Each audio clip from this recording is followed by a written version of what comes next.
Now, I'm going to be honest with you guys here.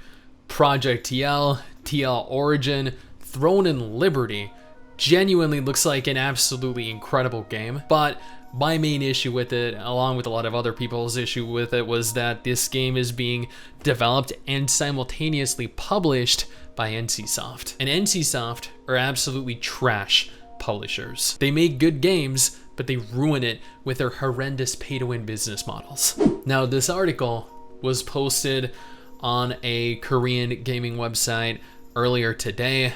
I have to use Google Translate here.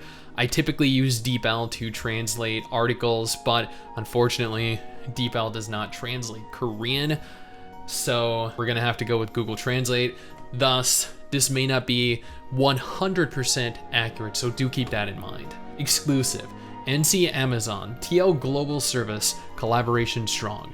TL to promote North American and European services through Amazon Games. Now, Amazon Games, I know this might be a bit of a contentious opinion, but Amazon Games, while they are a terrible developer, aren't actually bad when it comes to publishing games. As long as they are not directly in charge of development, I feel like they do a pretty decent job. And realistically, if Amazon are directly in charge here of publishing the game, that means they might have more control also over not only the marketing of the game, bring it to the attention of a larger audience, but they might also have direct influence over how pay to win the game is ultimately going to be. NC and Amazon are promoting global business collaboration for NC's next work, TL. Amazon Games, a subsidiary of Amazon's game business, is likely to take charge of distribution of TL in North America and Europe. NC, which is seeking ways to target the relatively weak North American and European markets, and Amazon, who are strengthening the game business, agree, and it is interesting to see whether cooperation between the two companies will be achieved. So, at least right now, it's still speculative.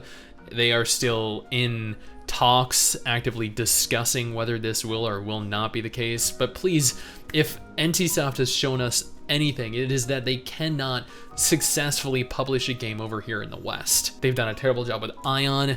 They did a terrible job with WildStar. They did a terrible job with Blade and Soul, the Lineage MMOs. Seriously, please do not let them do this to this game. This game has incredible potential. On the 9th, a source familiar with the situation between NC and Amazon, citing internal officials from both companies, said NC and Amazon are in discussions for a global distribution business alliance for TL.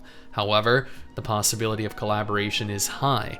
TL is a multi-platform, and I know what you guys are thinking. Wait, multi-platform? So like PC and mobile? No, PC and console. No mobile cross-platform compatibility at all, so calm your guys' tits. This is a multi-platform MMORPG that NCSoft has been developing since 2017. They've actually been developing this, if I recall, since 2012.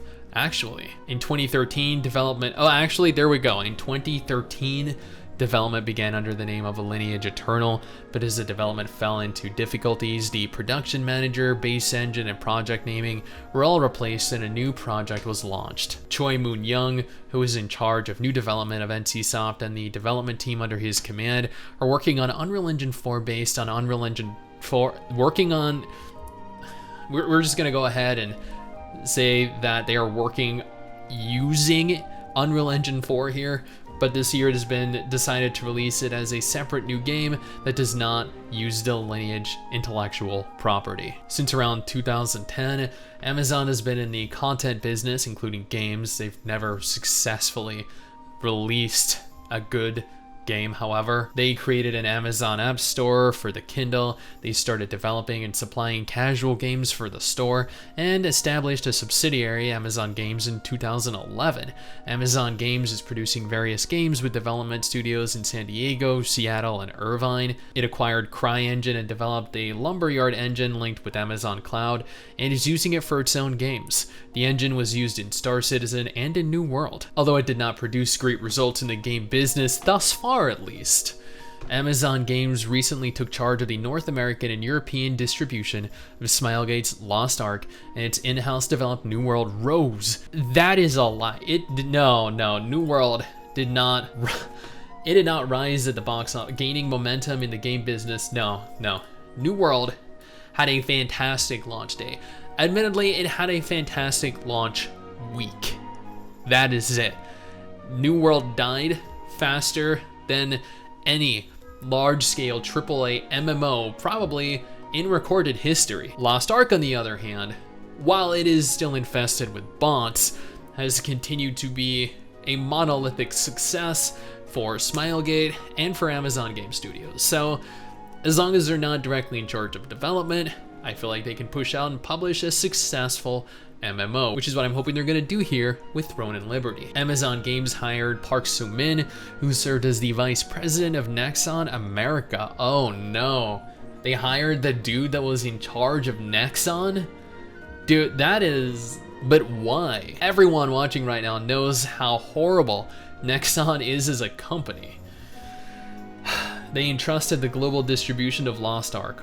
Park Soo-min, the general manager, was in charge of the local service of MapleStory while working at Nexon America. It is known that he transferred to Krafton's North American subsidiary, NMAS Entertainment, which shut down, and was also in charge of local services for Terra, which shut down. Amazon Games was in charge of business model planning and marketing for the local service of Lost Ark. Like Lost Ark, Throne and Liberty plans to provide services in Western countries such as North America and Europe through Steam. This is news to me. I did not know Throne and Liberty was actually going to launch via Steam, because I feel like a lot of NC's games have been available directly through their own absolutely atrocious NC launcher. I'm sure any of you that have played Ion or Lineage or Blade and Cell know how much of a horrendous experience it is trying to load games through their launcher. So the fact that this is going to be directly available through Steam is a positive. 100%. Some critics also say that the role that publishers can play for games serviced through Steam is limited. Regarding this, NCSoft said it is difficult to confirm information about the game currently in development. The service period of Throne and Liberty was originally predicted to be in December of this year, that if the distribution contract with Amazon is concluded, the start of global service may be slightly delayed for cooperation between the two companies, or the service in Korea will be given priority and North America and Europe service may be slightly delayed. It is assessed that there's also Throne and Liberty has been conducting company-wide tests inside NCSoft since the 8th. So it seems as though if Amazon and NCSoft come to some type of agreement on the publishing and distribution rights within North America and Europe, since the game was initially slated for release sometime in 2022, it might ultimately end up being delayed, but that's kind of hearsay and speculation at this juncture. Regardless, it does look likely that Amazon Game Studios are going to take over publishing and distribution rights for the game, which is, I feel like, a positive. It is an improvement over NCSoft handling it internally.